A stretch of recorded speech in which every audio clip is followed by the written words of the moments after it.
And as Buffalo marks 4 years since that mass shooting, plans for a permanent memorial are still moving forward. Yeah, recently I got a look at the work happening behind the scenes to honor our 10 neighbors that were killed and support a community still healing.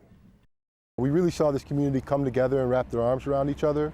So with this project, we really want to continue that spirit on into the future. At Jefferson and Best, the future 514 Living Memorial and Healing Center is still an open lot, but behind the scenes, the work is moving forward.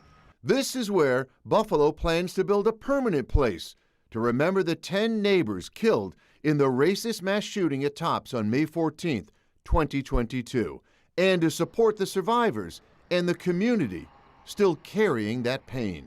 We're approaching the design development and schematic development phases of the project. So getting through that will be the next milestone.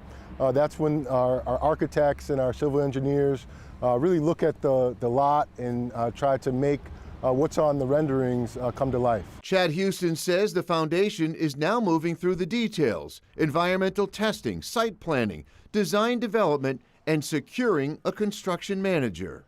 But he says the heart of the project has not changed.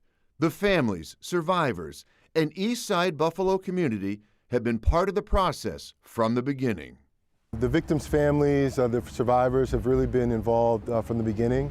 That's an important part of the foundation, is making sure that the victims' families are involved in this process. It started with the selection of our architects. The memorial is planned just blocks from the top store where the attack happened.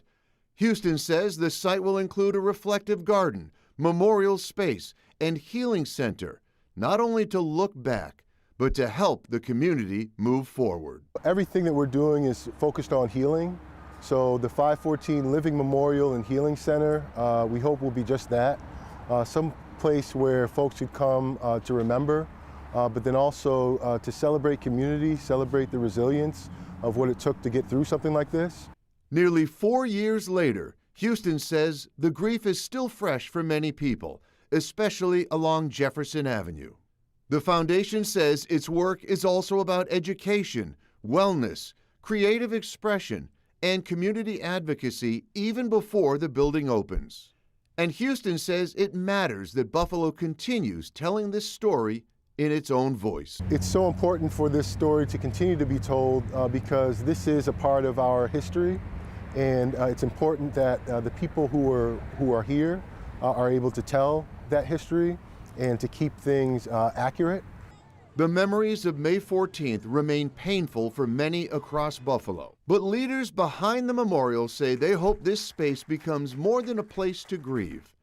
They hope it becomes an example of resilience for communities everywhere. We really want to continue that model on and show the nation, show the world how Buffalo was able to come together and build a resiliency center and build a healing center around such a tragedy.